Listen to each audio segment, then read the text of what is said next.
7 Ekim 1571 sabahı. Yunanistan kıyılarında, İnebahtı Körfezi'nin sakin sularında iki dev donanma yavaşça birbirine yaklaşıyordu.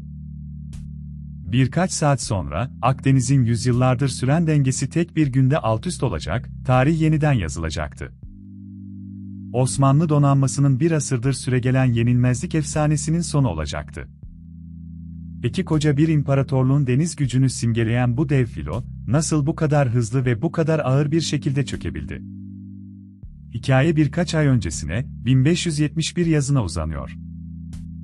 Osmanlı ordusu Kıbrıs'ı fethederek Venedik'in adadaki asırlık hakimiyetine son vermişti ve bu zafer Hristiyan Avrupa'da büyük bir tedirginlik yarattı.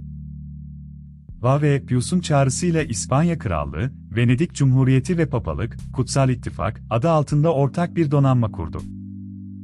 Filonun başına, İspanya Kralı'nın üvey kardeşi genç komutan Don Juan de Austria getirildi.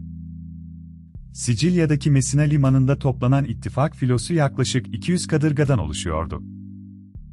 Karşılarında ise kaptanı Derya Müezzinzade Ali Paşa komutasında, 250'ye aşkın gemilik dev bir Osmanlı donanması vardı. 7 Ekim sabahı, İnebahtı açıklarında iki donanma nihayet karşı karşıya geldi. Denizde toplam 450'ye yakın savaş gemisi ve 100.000'den fazla asker bulunuyordu, Akdeniz tarihinin en kalabalık deniz muharebelerinden biri başlamak üzereydi. Osmanlı donanması, deneyimli kürekçileri ve usta okçularıyla o güne dek yüzyılın en güçlü deniz gücü sayılıyordu. Ancak Kutsal İttifak'ın saflarında yeni bir silah vardı, uzun menzilli ağır toplarla donatılmış, dev galeas kadırgaları. Sabahın erken saatlerinde rüzgar aniden yön değiştirerek ittifak filosunun lehine esmeye başladı.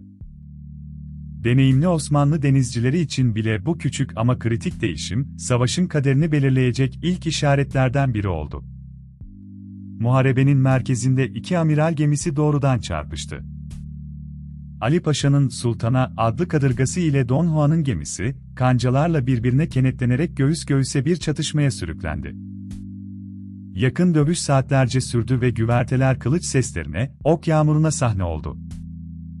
Ancak öğleye doğru Müezzinzade Ali Paşa hayatını kaybetti ve bu kayıp Osmanlı merkezinin komuta zincirini bir anda kırdı.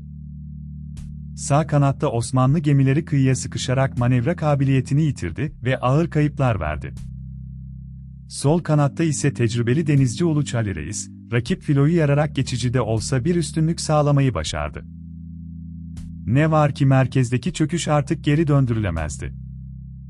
Komutasız kalan onlarca Osmanlı gemisi birer birer ele geçirildi ya da alevler içinde sulara gömüldü.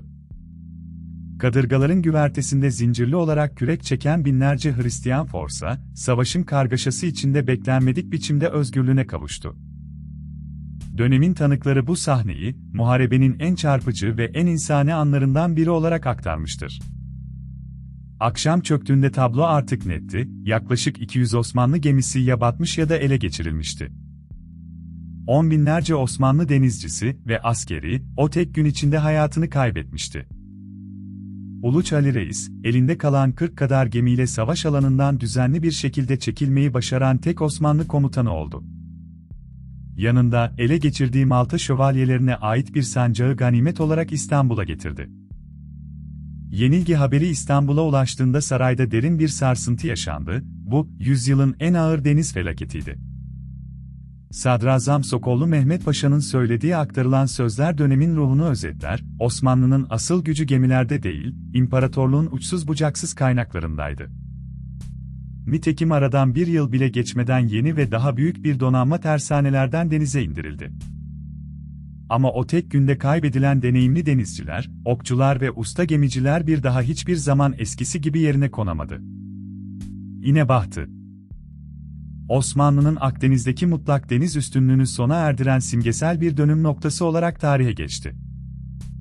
Bir imparatorluk kaybettiği gemilerini yeniden inşa edebilirdi, peki ya kaybettiği tecrübeyi, denizcileri ve o güne dek süregelen efsaneyi?